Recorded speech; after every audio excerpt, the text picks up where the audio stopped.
Bismillahirrahmanirrahim. Masyaallah, la yasbiqu Allah. Bismillahirrahmanirrahim. Masyaallah. La yasbiqu su'a illa Allah. Bismillahirrahmanirrahim. Masyaallah. Maka amin nadrika min Allah. Bismillahirrahmanirrahim. Masyaallah. La haula wa la quwwata illa billah. Assalamualaikum warahmatullahi wabarakatuh. Waalaikumsalam warahmatullahi wabarakatuh. Innal hamdalillah nahmaduhu wa nasta'inuhu wa nastaghfiruhu wa natubu ilayh. ونعوذ به من شرور أنفسنا وسيئات أعمالنا من يهده الله فلا مضل له ومن يضلل فلا هادي له أشهد أن لا إله إلا الله وحده لا شريك له وأشهد أن محمدا عبده ورسوله لا نبي بعده.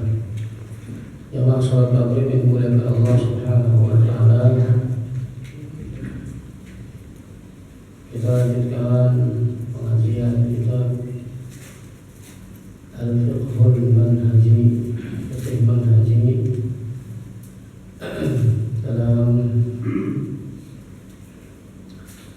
bab ibadah. Kita sampai di bab ibadah dan sampai pada pembahasan sholatul jamaah. Seingat saya, sholatul jamaah.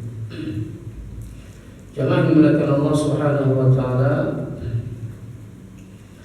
Sholatul jamaah atau sholat berjamaah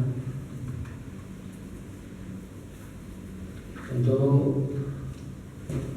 dahulu Nabi Shallallahu Alaihi Wasallam melaksanakan sholat berjamaah itu setelah hijrah ke Madinah. Selama di Mekah sekitar 13 tahun Nabi Shallallahu Alaihi Wasallam sholat sendirian tanpa berjamaah. Sholatnya di depan atau di dekat Ka'bah. Dan banyak, kalau kita baca sirah Nabawiyah, banyak cerita menjelaskan atau riwayat menjelaskan dengan Nabi Sallallahu Alaihi Wasallam ketika sholat di sisi Ka'bah itu dilempari kotoran dan seterusnya. Nah, para sahabat pada waktu itu sholatnya di mana? Nah, sholatnya kebanyakan adalah sholat di rumah. Nah, sahabat mereka dalam kondisi yang terdesak dan terintimidasi karena jumlah kaum muslimin pada waktu itu sangat sedikit, maka mereka sholat di rumah.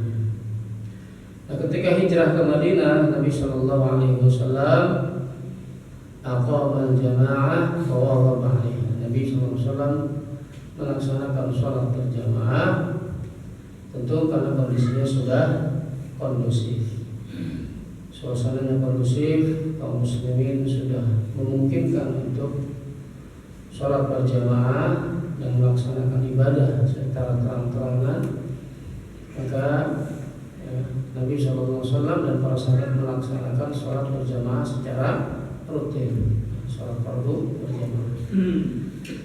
Nah, itu dari tarikhul iqamah, dari sisi sejarah diwajibkannya atau sejarah pelaksanaan sholat berjamaah.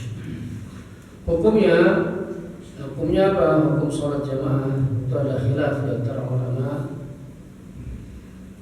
Ada yang mengatakan fardu ain, salat jamaah itu hukumnya fardu ain. Itu pendapatnya mazhab Hambali. Aktsarul Hanabilah, kebanyakan Hambali mengatakan fardu ain. Dalilnya ketika Nabi Shallallahu Alaihi Wasallam akan melaksanakan sholat jamaah, kemudian beliau mengontrol atau melihat yang beberapa orang itu tidak melaksanakan atau mereka ada di rumah. Ketika Nabi SAW laqad hamamtu an amra bis shalah fataqam, mau sholat kemudian mau iqamat, thumma khalifu ila rijalin yashhaduna as-shalah wa ahriqa 'alaihim buyutahum. Nabi SAW kemudian mengancam orang-orang yang tidak melaksanakan sholat berjamaah dengan membakar rumahnya. Nah, ini hadis ini disimpulkan oleh ulama Hambali sebagai hadis yang menunjukkan bahwa sholat berjamaah itu fardu ain. Kenapa fardu ain? Karena ada ancaman ya dibakar rumahnya, ya dibakar rumah. Nah, ancamannya itu kan keras, jadi dianggap bahwa karena ancamannya keras maka sholat berjamaah itu fardu ain hukumnya. Nah, yang kedua, hukum sholat berjamaah adalah fardu kifayah. Ini pendapatnya mazhab Syafi'i, ya, itu fardu kifayah. Ya, fardu kifayah. Jadi fardu kifayah, kenapa fardu kifayah? Karena sholat berjamaah itu adalah syiar. Nah, tentu fardu kifayah ini tidak berarti ya ketika ada orang yang melaksanakannya beberapa misalnya, terus kemudian yang lainnya gugur. Bukan berarti begitu, walaupun definisinya ya fardu kifayah seperti itu. Tapi dalam hal sholat berjamaah ini, maksudnya fardu kifayah itu adalah ketika ada orang atau beberapa orang melaksanakan sholat berjamaah dan itu sudah menjadi syiar. Artinya kalau syiar berarti banyak orang yang melaksanakan. Jadi bukan hanya beberapa orang saja. Kalau sedikit orang yang belum menjadi syiar, itulah, ya. Kalau sedikit orang belum menjadi syiar. Nah, dikatakan menjadi syiar itu adalah kalau sudah banyak orang. Jadi la tasqutu fardiyatuha, kata penulis kitab ini, la tasqutu fardiyatuha an ahli al-baldati illa haitsu yadhharu syi'aruha. Jadi tidak jatuh atau tidak gugur kewajiban sholat berjamaah ini ya dari satu penduduk negeri, misalnya penduduk perumahan atau kampung, ya, illa haitsu yadhharu syi'aruha, kecuali syiarnya sudah nampak bahwa sholat berjamaah itu sudah menjadi syiar. Kalau di satu kampung misalnya hanya beberapa orang sholat berjamaah, katakanlah 5 orang, ya kan 10 orang, sementara penduduk kampungnya itu ya ratusan misalnya, ya banyak, ya kebanyakan malah kemudian orang tidak melaksanakan, berarti itu kan tidak menjadi syiar. Bagi kayak misalnya ngumpet-ngumpet, ya kan? Atau dianggap sholat berjamaah itu kayak apa namanya asing gitu, ya, langka.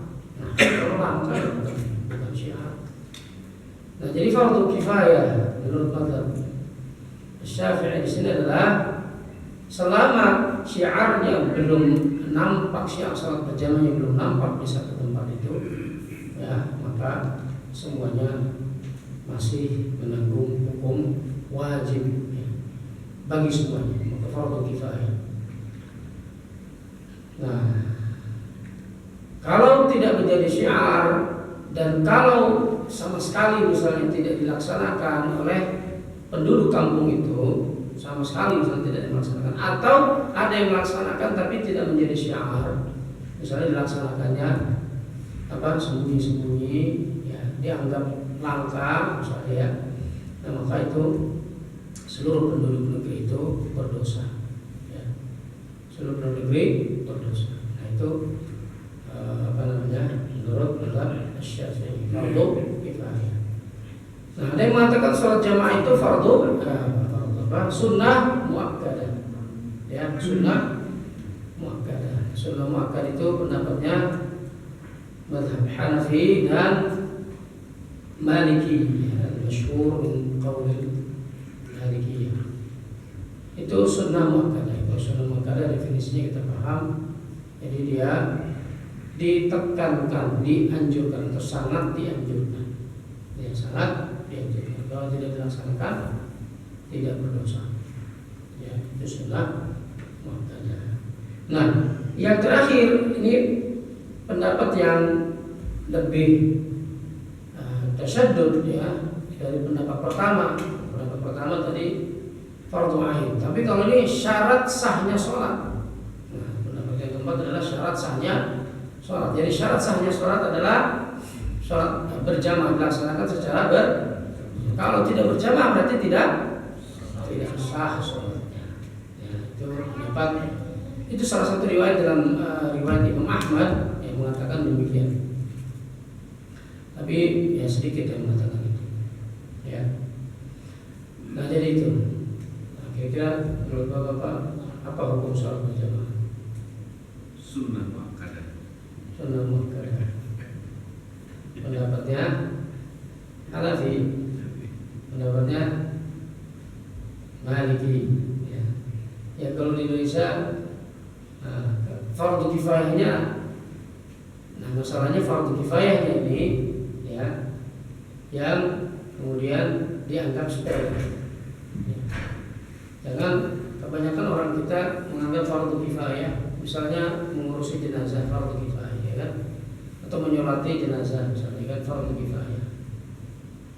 Nah itu kan Satu nyolatin selesai. ya iya. Jadi sedikit yang menyolatkan. Kan? Kalau orang yang tidak, apalagi di perumahan ya, kalau di kampung-kampung mungkin masih banyak. Itu kalau misalnya Pak, Kalau di perumahan kalau banyak. misalkan dari satu kampung misalkan ada 100, itu misalkan ada sepertiganya atau enggak penjelasan itu. Ya, intinya tengahnya gitu. kalau sepertiga atau setengahnya mungkin itu sudah menjadi syiar. Ya, setengahnya itu kan artinya berarti ya memang bagusnya menjadi syiar itu adalah mayoritasnya. Iya kan? Dikatakan syiar itu kalau lebih banyak orang yang melaksanakan. Kalau ternyata lebih sedikit San. Hah? Lebih sedikit sini misal. Nggak nyampe kan? Warganya 500. Yang Sekolah temannya juga 100. Ya. Tapi mesinnya penuh tadi. Tapi dibandingkan persentase warga, nggak nyampe. Nanti satu lain juga. Nah, kira-kira di sini sudah menjadi syiar. Belum kan? Syiar kan? Nampak syiarnya. Artinya syiar itu maksudnya adalah sholat berjamaah itu dilaksanakannya ya orang tidak bukan sesuatu yang langka, bukan sesuatu yang aneh. Maksudnya lebih penuh dibanding dari longgarnya gitu berarti siapa seperti itu. Ya memang harapannya begitu. Jadi nggak melihat dari sisi kuantitasnya orangnya, tapi masjidnya udah Masih kelihatan penuh sudah. ya. Ya bisa juga begitu. Bisa juga. Artinya begini, kalau ada satu masjid di komplek atau di RT atau di RW dan seterusnya di perumahan misalnya, masjid itu kalau sholat berjamaahnya penuh, apalagi diukurnya kalau sholat subuh, ya sholat subuhnya banyak, ya paling tidak kalau tidak penuh ya setengahnya lah itu artinya sudah menjadi syiar sholat berjamaah di situ. Nah kalau misalnya sholat jamaah 5 waktunya cuma satu sholat aja gitu, sementara penduduknya banyak, ya kan? Ya itu belum menjadi syiar. Ya. Nah, kira-kira itu kan beberapa pendapat hukum sholat berjamaah. Ya. Kalau di kita ya merujuk kepada mazhab Syafi'i itu fardu kifayah. Yang lainnya juga kalau sebagian kan di Indonesia juga ada yang mengatakan fardu ain. Betul lah. Ya, fardu ain itu memang pendapat juga banyak diterapkan di atau banyak dianut oleh beberapa umat Islam. Ya. Nah, Bapak yang dimuliakan Allah Subhanahu Wa Taala, tentu itu sholat hukum sholat berjamaah selain sholat Jumat ya, sholat Jumat ya. Jadi sholat berjamaah yang di waktu selain sholat. Kalau sholat Jumat tentu hukumnya adalah fardu ain ya, hukumnya fardu ain. Baik, hadis-hadisnya ini dalam Al-Quran dijelaskan wa idza kunta fihim faqamta lis-shalah faltaqum ta'ifatun minhum ma'aka. Dalam hadis yang lain salat jamaah tafdulu salatul fardhi bi 27 darajah. Nah, hadis ini yang salat jamaah itu lebih utama daripada salat sendirian. Ya, berapa bandingannya? 27 derajat. Lebih utama dibanding salat sendirian 27 derajat. Ini dalil ini juga digunakan oleh ulama yang mengatakan bahwa sholat jamaah itu sunnah muakkadah. Kenapa? Kalau wajib, kalau fardu, pastilah lafadznya bukan seperti ini. Ya, ini menunjukkan bahwa sholat jamaah itu sunnah. Apa dalilnya? Ya ini sholat jamaah itu lebih utama. Kalau al-afdhaliyah atau lebih utama itu menunjukkan bahwa sesuatu itu tidak sampai pada level wajib. Ya, ini hadis ini. Jadi hadisnya semuanya sahih, ya kan? Hadisnya semuanya sahih. Tadi hadis yang tentang Rasul mengancam akan membakar rumah orang yang tidak sholat jamaah itu hadis yang sahih. Hadis ini juga keutamaan tentang sholat jamaah itu juga hadis yang sahih. Ya, maka kalau ada beberapa hadis yang sahih ini, ya para ulama ada yang kemudian menggabungkan beberapa hadis ini, al-jamu' wa tawfiq. Nah, menggabungkannya itu kesimpulannya kan beda-beda. Ya, kesimpulannya beda. Ada yang mengatakan fardhu ain, mengatakan fardhu kifayah dan seterusnya.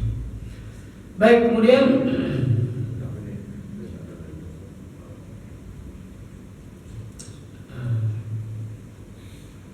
hikmah disyariatkannya sholat berjamaah. Apa hikmahnya, Pak? Nah, kita kalau sholat jamaah kan ketemu orang, ya kan? Innama yanhadul amudul Islam ala ta'aruf muslim ta'akhihi wa ta'awulim ihqaqil haqqi wa irhaqil batil wa izhaqil batil. Jadi di antara hikmah diwajibkannya atau disyariatkan sholat berjamaah itu adalah kenapa tiang Islam itu berdiri di atas shaf kaum muslimin yang kokoh, ya. Saling mengenalnya kaum muslimin, kemudian saling bersaudaranya kaum muslimin, saling membantunya kaum muslimin, itu akan lebih mengokohkan barisan kaum muslimin. Nah, kapan itu bisa sempurna? Ta'aruf itu sempurna, ta'akhi itu sempurna, ya. Nah, sempurnanya adalah ketika mereka saling bertemu di masjid untuk mengadakan sholat berjamaah. Setiap hari 5 kali, coba bayangin. Setiap hari 5 kali ketemu. Nah, kira-kira ya kalau ketemu terus di antara, maka kalau misalnya ada jamaah yang tidak saling mengenal, ya padahal sering ketemu di masjid, ya. Nah, itu berarti tidak memanfaatkannya sebagai momen ta'aruf untuk saling mengenal. Padahal itu ya momen untuk memperkuat ukhuwah antara umat Islam, ya, dalam sholat jamaah ketemu di masjid. Makanya ketika ketemu di masjid itu kan dianjurkan apa? Atau ketika ketemulah di masjid atau di luar masjid kan dianjurkan apa? Salaman, kan gitu ya? Salaman. Ketemu di masjid, ya salaman. Kalau lupa, ya ketemunya atau salamannya ya setelah sholat kan ya nggak apa-apa, ya salaman. Nah, jadi untuk apa itu? Untuk memperkuat ukhuwah. Itu hikmah yang pertama. Nah, kadang-kadang kan kita semuanya punya kepentingan masing-masing. Ya. Kemudian mungkin juga ada sesuatu yang kemudian ada masalah misalnya di tetangga, ya. Kita hidup di lingkungan. Tapi kalau kita ketemu di masjid misalnya, terus kemudian safnya berdampingan, kira-kira sedikit demi sedikit akan terkikis itu rasa misalnya tidak enak, gondok, benci dan seterusnya. Ya insya Allah kalau dia memahami ya hikmah sholat jamaah itu, kalau dia meresapi makna sholat, maka tentu hal-hal semacam itu bisa dikurangi. Jadi ya logikanya harusnya kan begitu. Ya kita ketemu sholat aja damping-dampingin. Masa saya masih gondok-gondokan, ya kan? Ya masa masih gondok-gondokan. Ya oke lah, ada masalah di lingkungan misalnya, ya. Ya ketika sholat berdampingan, ya harusnya masalah-masalah itu bisa diselesaikan dengan baik. Ya. Nah itu di antara hikmah hadirin dimuliakan Allah Subhanahu wa taala. Nah, kemudian apa saja udzur yang bisa diterima takhalluf an salat jamaah. Udzur yang bisa diterima itu ada udzur yang sifatnya umum, ada udzur yang sifatnya khusus. Udzur yang sifatnya umum apa? Seperti hujan. Itu udzur yang bisa diterima untuk tidak sholat jamaah. Ya, hujan, angin topan, ya kan? Angin topan. Jadi Rumahnya kebakaran. Ya. Nah ini riwayat dari Ibnu Umar, hadis riwayat Bukhari. Ruwiya anna Ibnu Umar radhiyallahu anhu adzana lis-sholati fi lailatin dzati bardin wa rih. Bahwa Ibnu Umar pernah adzan untuk sholat di satu malam yang sangat dingin dan angin, ya, angin berhembus. Malam dingin, udah gitu angin bertiup. Nah, thumma qala ala sallu fi buyutikum, ala sallu fi rihal. Salatlah di rumah-rumah kalian. Nah, biasanya itu jadi pas adzan itu. Jadi setelah adzan itu ya sallu fi rihalikum. Kemarin waktu COVID itu ada yang begitu tuh, ya COVID apalagi hujan saja itu jadi ulur, ya kan? Dan ini COVID kan virus mematikan, ya itu tentu menjadi ulur untuk tidak sholat jamaah di masjid. Ya. Atau sudah bagus itu sholat tetap sholat jamaah tapi jaga jarak, kan itu mengurangi, artinya mungkin supaya sholat jamaah tidak sama sekali ditinggalkan. Gimana Pak? Itu seruan adzannya itu tambahannya itu setelah adzan apa pas bacaan apa? Hayya ala Iya, iya ada. Hayya ala sholat itu, ya ala shollu. Nggak tahu di sini kalau keterangannya tidak ada. Tapi ada yang mengatakan hayya ala sholatnya diganti ala shollu fi rihalikum. Ya. Ala shollu fi rihalikum. Shollu fi manazilikum. Jadi di sini Nabi SAW memerintahkan muadzin ketika malam itu dingin sekali dan hujan, ya, merintahkan muadzin untuk mengatakan ala sallu fi rihalikum, ai fi manazilikum, ala sallu fi rihalikum. Jadi ketika mengucapkan hayya 'alas shalah disampaikan ala sallu fi rihalikum, ya, ala sallu fi rihalikum. Wallahu a'lam. Tapi ya, memang penjelasan itu secara detail ada juga mungkin di sumber yang lain. Ya. Penjelasan apakah ini di pengganti hayya 'alas shalah atau setelah azan selesai. Sebetulnya setelah azan selesai juga tidak jadi masalah, ya kan? Kan seruan ayo kita sholat, ya kan? Ayo kita meraih kebahagiaan. Lalu setelah Allahu Akbar selesai azan, ya muadzin bilang ala sallu fi rihalikum juga tidak jadi masalah. Ala sallu fi rihalikum apalagi kalau misalnya ya jamaahnya tidak ngerti bahasa Arab. Ini kan orang Arab, itulah. Dan nanti muadzin bilang apa nih? Azannya mau diganti. Sholat deh. Disangkanya kan? Disangkanya ini muadzin ngada-ngada. Ya kalau misalnya orang nggak ngerti bahasa Arab ya selesaikan saja adanya.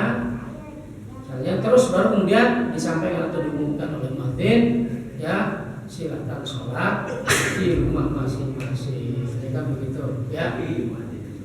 Ya itu kondisinya. Kalau dingin itu seperti kita di dingin apa? Kalau dinginnya di negara-negara Arab itu musim dingin itu yang dinginnya nusuk sampai tulang. minus. Dingin banget. Dingin banget. Kalau kita kan negara tropis, dingin juga tidak terlalu dingin, panas juga tidak terlalu panas. Gak ada udur terus. Nggak ada udur ya. Mungkin udur hujan, ya, Hujan banjir. udur hujan deras, Banjir. banjir. Alasan tak mantap. Jalannya banjir. Memang udah Ya. banjir lewat masjid banjir. Nah itu ya udur-udur seperti itu umumnya berlaku di kampung ya. Kalau hujan itu misalnya jalan itu sulit, ya becek, ya kan.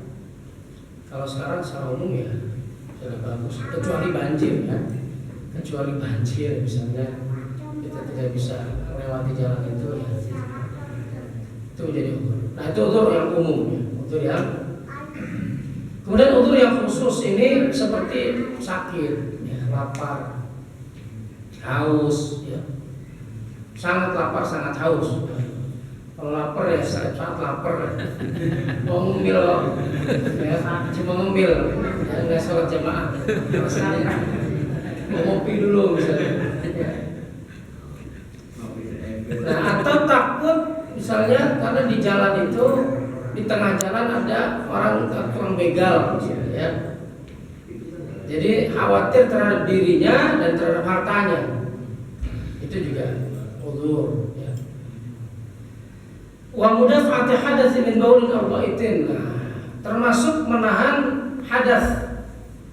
Jadi artinya kebelet misalnya. Sementara sudah qomat. Ya, nah jangan ditahan itu.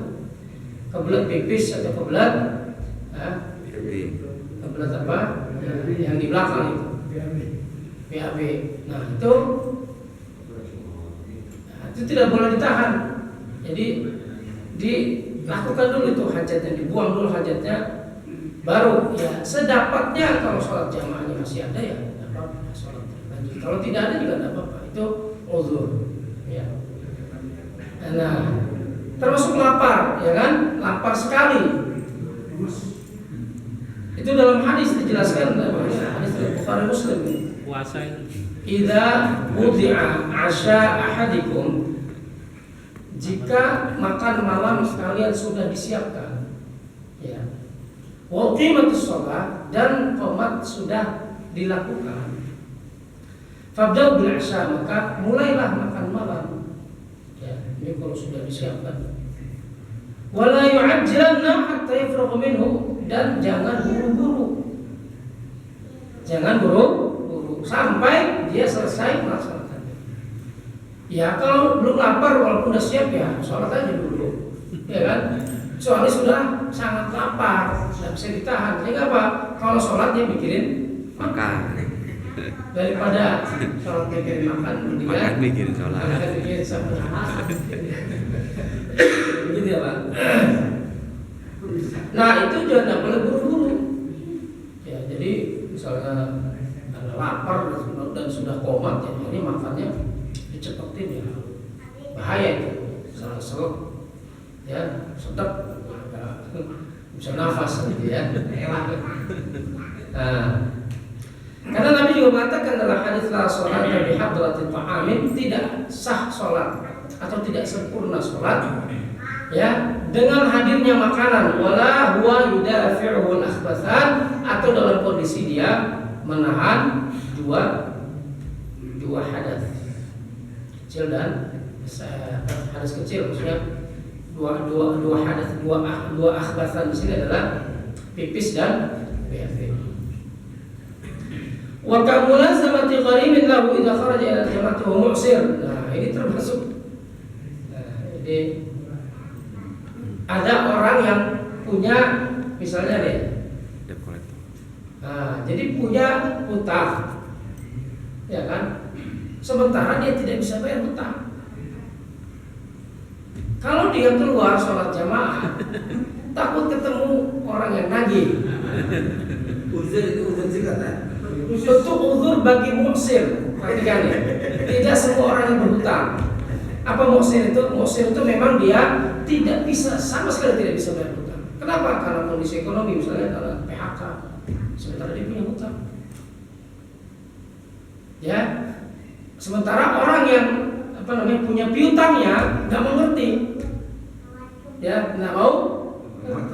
Kenapa? Ya karena kan kalau orang punya piutang itu sebenarnya dalam Islam itu kalau orang berpiutang, ya orang berpiutang itu terhadap orang yang berhutang itu gimana? Orang yang berhutang yang sulit, yang tidak bisa bayar, ditanggungkan, ya kan? Wa in kana dzu usratin fa nadhiratun ila maisarah. Kalau ada orang yang punya hutang dan dia sulit bayar karena di PHK, karena kondisi ekonomi dan seterusnya, nadhiratun ila maisarah. Itu nanti yang kedua, ditangguhkan sampai dia mendapatkan uang untuk bayar. Wa anta saddaqu khairul lakum. Nah, kalau dia tidak sanggup, sama sekali tidak sanggup, nggak bisa bayar, gimana lagi? Ya sudah, disedekahkan saja, artinya dibebaskan hutang. Gitu ya Pak. Nah, ini bisa menjadi uzur, ya.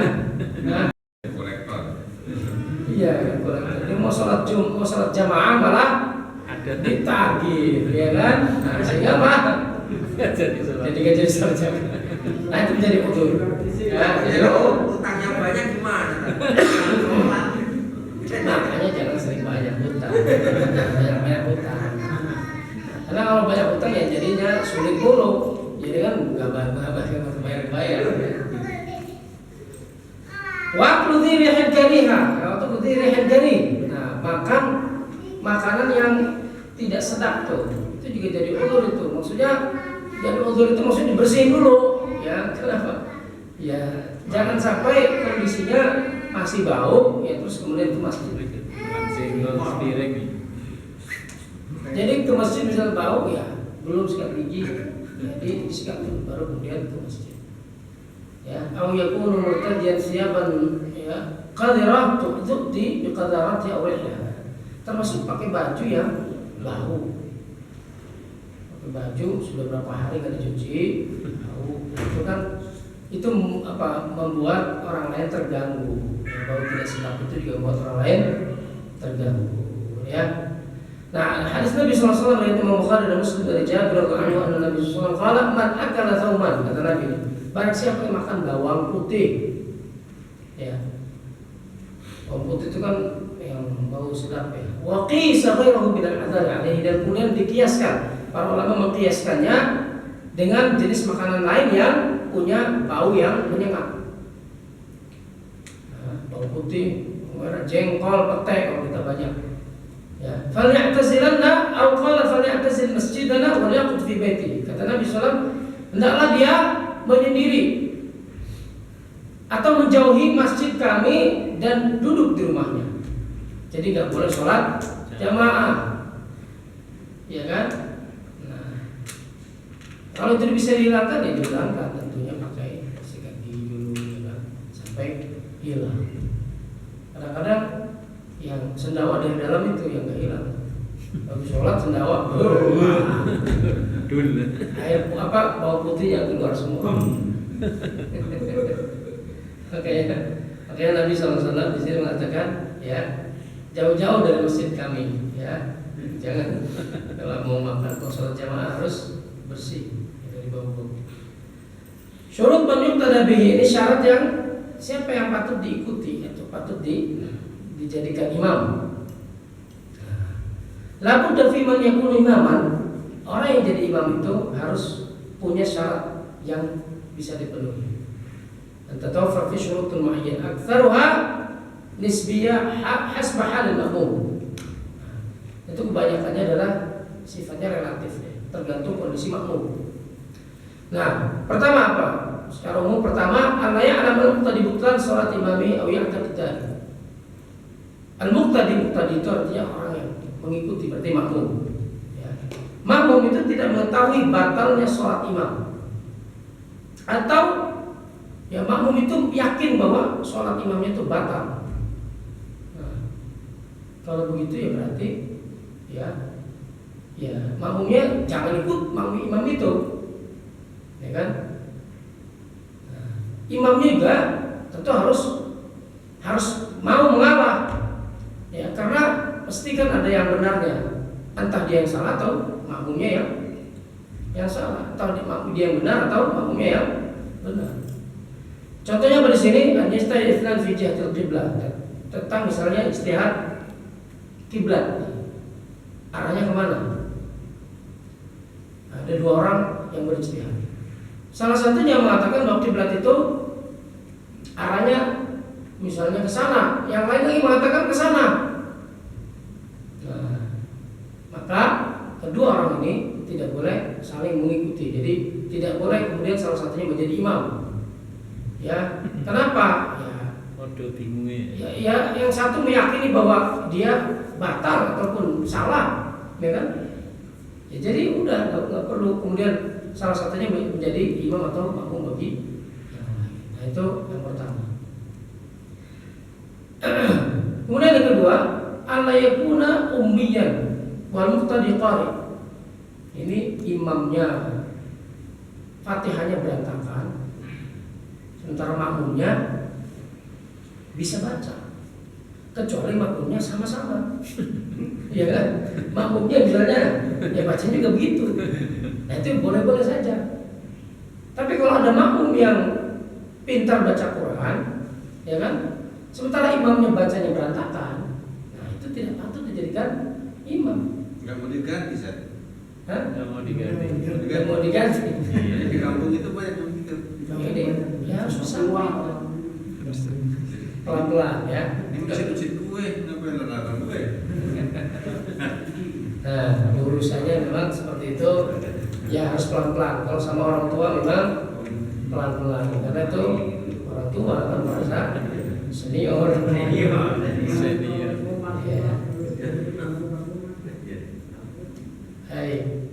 Itu Ini karena baca Fatihah itu kan penting. Fatihah itu kan rukun sholat ya. Jadi jangan sampai baca Fatihahnya salah. Ya kalau baca Fatihahnya salah berarti kan rukunnya bermasalah. Ya. Nah ini kecuali kalau di situ memang tidak ada makmumnya semuanya jelek bacaannya. Yang jadi imam itu udah paling bagus lah. itu tanya. Itu termasuk imam itu bacanya bagus. Cuman jarang ke masjid itu gimana, Ustaz? Bisa dijadiin imam enggak? Secara bacaan bagus, cuman dia jarang ke masjid itu. Ya nggak tahu sih bukan apa. Ya itu kan ya berarti kan memang ukurannya jadi imam itu kan bacaan. Ya kan hadis itu akro hukum, ya kan? Ya. Akro hukum. Nah, jadi ya jarang ke masjid kan bukan berarti jarang sholat kan? Ya nggak tahu itu. Jarang sholat di masjid. Jarang sholat di masjid maksudnya. Harus sholat di rumah. Harus sholat di rumah. Ya. Ya tidak apa-apa seperti itu. Jadi artinya kan kita tidak tahu apa yang dilakukan, maksudnya kan kembali kepada hukum sholat jamaah. Dan itu dia ada khilaf dan ulama selama dia melaksanakan kewajibannya dan kita tidak tahu juga. Ya kita nahkum bi dhahir, kita hukum yang paling apa. Kalau bacanya bagus ya apa namanya? Kan yang pertama diminta jadi betul akra hukum kitabillah. Kalau sama bacanya ada hadis di sini. Ya. Akrahum ya, kemudian apa? Afqahuhum li sunnati Rasulillah. Ya, yang kedua adalah yang paling paham hadis Nabi. Kalau sama semuanya yang paling dulu hijrahnya. Ya kan yang paling dulu hijrahnya. Ya. Jadi memang urusan yang menjadi imam itu adalah afqahuhum, orang yang paling paham. Ya. Aqra'uhum, orang yang paling bagus bacaannya. Kemudian apa? Aslahu, orang yang paling soleh. Ya, yang paling soleh. Ada yang ukuran ini bisa kita bisa kita lihat. Ada yang nggak bisa kelihatan. Kalau yang soleh kan ya ukur bisa. Siapa yang bisa ukur kesolehan orang? Ya. Kalau di rumah terus sholatnya. Yang penting kan tidak ada kemaksiatan yang zahir yang dilakukan bakal berdosa, ya kan? Itu kan beda ya. Nah, Kalau nggak mau sholat berjamaah gara-gara beda pandangan fikih, Seth. Oh ini nggak pakai kunut nih, saya nggak mau sholat. Berarti kurang paham. Mending di rumah aja. Kurang paham hadis. Oh Iya. iya. Padahal imam itu kan innama ju'ila al-imamu liyutamma bihi. Imam itu dijadikan untuk diikuti. Ya kan? Fa idza raka'a farka'u wa idza sajada fasjudu. Nah, termasuk dalam masalah ijtihadiyah. Imam yang kunut ya harus kunut. Imam yang tidak kunut jangan kunut makmumnya. Ya, ini makmumnya enggak kunut. Makmumnya kunut sendiri. Atau imamnya kunut, makmumnya diem. Nah, gimana sholat jamaahnya? Kan sholat jamaah ya ikutin imam. Itu umum, itu perkara ijtihadiyah. Ya, ada dalilnya bagi yang menganggap itu sunnah. Sehingga apa? Kalau imam kunut ya mestinya makmum semuanya ikut kunut. Kunut itu maksudnya ya ikut mengaminkan. Amin itu gimana cara kunut? Mengangkat kedua tangan, amin, ya kan? Karena begitu Nabi SAW mencontohkan kunut itu, ya, mengangkat kedua tangan. baik kunut di witir ataupun kunut di sholat subuh ataupun kunut di gimana lagi? Ada kunut ya, atau kunut nazilah, ya, atau kunut nazilah. Nah, hanya kan kemudian perbedaannya kalau Syafi'i menganggap bahwa kunut itu sunnah muakkadah dilaksanakan di setiap sholat subuh.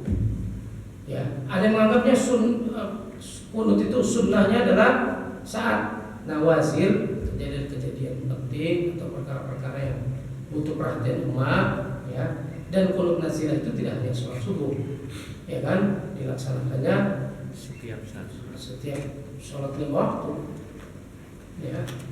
Nah, ada yang menganggap bahwa ya sunnah, kunut subuh itu tidak sunnah atau bahkan ya dianggapnya bid'ah. Nah, yang menganggap bid'ah itu kan ya ulama mujtahid, ya kan, nah, kita pengikutnya ya tidak perlu kemudian mengatakan atau menghukumi orang yang kunut itu bid'ah, ya. Karena apa? Karena masing-masing punya dalil, ya. Dan tentu tidak boleh orang yang nggak mau jamaah karena beda pandangan fikih. Apalagi kan pandangan fikih itu kan furu'iyah, ya, furu'iyah. Nah, anla yakuna mar'a wal muqtadi rajul. Jangan imam itu perempuan, sementara makmumnya laki-laki. Bahaya tuh. Kalau makmumnya perempuan, ya tidak apa-apa, imamnya perempuan, gitu. Nah, kalau makmumnya laki-laki, imamnya nggak boleh perempuan. Kalau makmumnya laki-laki, boleh makmumnya perempuan, ya boleh, tapi jangan berdua begitu, ya bukan mahram, ya kan, yang bukan mahram sholat berdua di khalwah. Pengantin baru Ustaz, boleh. Pengantin baru ya nggak apa-apa, maksudnya yang ya belum nikah, ya. Baik, kita lanjutkan ya, nih sedikit lagi karena waktunya sudah mau isya. Hadis Nabi la tu'min imra'atun rajulan. Jangan perempuan itu mengimami seorang laki-laki. Nah, minas sifat allati yustahabu an yatahalla bil imam, di antara sifat yang dianjurkan imam itu miliki, ya. Di sini apa? Ia tidak ikut imamul qaum afqahu muqra'u aslam wa asallu. Jadi sudah. Imam itu harus yang paling paham, yang paling baik bacaannya, yang paling soleh, paling baik. Wa asallu yang paling guna. Bukan yang paling guna. Asallu ini yang paling senior sudah, ya. Yang paling senior. Asallu itu yang punya umur yang paling senior. Jadi kalau misalnya sama dia pemahamannya sama, bacaannya sama, ya. Terus dia masih muda, ada yang lebih tua, yang patut dijadikan imam, ya, yang lebih senior, ya kan? Nah, fa'alamuhum bisunnah wa iktaru fi sunnati sawa, fa'aqdamuhum hijrah wa iktaru fi hijrati sawa, fa'aqdamuhum sinnah. Itu terakhir. Kalau semuanya sama, ya, maka yang paling dulu usianya paling tua. Nah, kemudian ini beberapa hal yang yang lebih detail, ya. Orang yang wudu, ya, tidak boleh bermakmum kepada yang bertayamum. Nah, la yajuzu tidak mutawaddi bil mutayammim. Yang wudu tidak boleh bermakmum kepada yang tayamum. Yang masihul khuf, yang dia memakai sepatu panjang. Sepatu panjang itu stiwul itu, Pak. Artinya kalau dia wudu itu tidak perlu dilepas, hanya dibasuh saja, ya. Ya, itu tidak boleh berimam, tidak boleh menjadi imam maksudnya. Sementara yang lainnya biasa, mungkin kan biasanya kalau yang pakai sepatu panjang itu dalam kondisi dia safar dan seterusnya, ya. Wal qa'id bil qa'id, ya. Imamnya duduk, makmumnya berdiri, ya. Nah, itu juga tidak boleh, ya kan? Nah, kalau duduk ya berarti harusnya duduk semua tuh makmumnya. Ya, kalau itu jangan dijadikan imam, ya. Jadikan imam yang berdiri saja. Kemudian wal balik bisobi, makmumnya sudah balik, imamnya masih anak-anak, belum balik. Wal hurru bil abdi, makmumnya apa?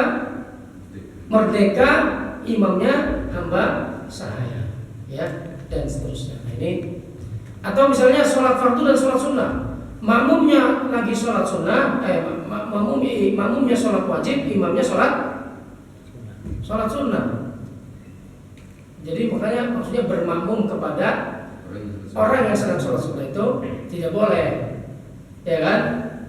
Tidak boleh, kecuali dia sholat fardu, ya. Walaupun misalnya berbeda, sholat zuhur asar, kan tidak tahu. Kalau misalnya ya kita misalnya lagi sholat jamaah, kita lagi sholat asar sementara waktu zuhur, ada orang datang dan tidak perlu kita larang. Jadi biarkan saja dia sholat karena sama-sama fardu ya, tidak masalah. Kecuali kalau kita sedang sholat sunnah, sunnah kasih tahu lagi sholat sunnah, sholat sunnah. Maksudnya dikasih isyarat, gitu ya. Jangan ngomong sholat sunnah bro. Nah, ini terakhir itu ada kaifiyah itu tidak waktu sudah habis. Nah, cara bagaimana kita bermakmum. Secara singkat begini, imam dan makmum, ya kalau laki-laki kan, misalnya imamnya kalau berdua imam dan makmum saja, maka makmum posisinya di kanan, dan ya kalau sejajar itu makruh, maka mundur sedikit, nah itu sunnahnya. Ya, Kalau mundur jauh tadi, jangan jauh-jauh, sedikit saja. Nah, kalau datang yang lain, misalnya orang kedua, maka dia berdiri di sini di sisi kiri dari imam, dan ya imamnya maju atau makmumnya mundur. Jadi gitu. Kalau Nabi SAW ketika ada sahabat datang itu tadinya Nabi berdua, ada sahabat yang lain datang, Nabi memberi syarat begini ke kedua orang itu untuk mundur ke belakang, ya kan? Jadi berdua mundur membuat saf, ya, sehingga posisinya tidak terlalu dekat dengan imam. Kalau perempuan jadi imam, posisinya di mana Pak? Sejajar. Dia posisinya sejajar, tidak di depan gini. Ini laki-laki aja ya. Perempuan sejajar dengan saf yang pertama itu. Posisinya ada di tengah-tengah. Ya. Posisinya ada di tengah-tengah. Nah, itu sebagaimana hadis riwayat Aisyah radhiyallahu anha. Wallahu a'lam. Ada yang nanya? Ada Pak? tanya. Cukup. Cukup ya. Baik, kita sudahi teman kita. Maaf jika ada kesalahan. Kita tutup. Subhanakallahumma wa bihamdika. Asyhadu an la ilaha illa anta astaghfiruka wa atubu ilaik. Assalamualaikum warahmatullahi wabarakatuh. Waalaikumsalam warahmatullahi wabarakatuh.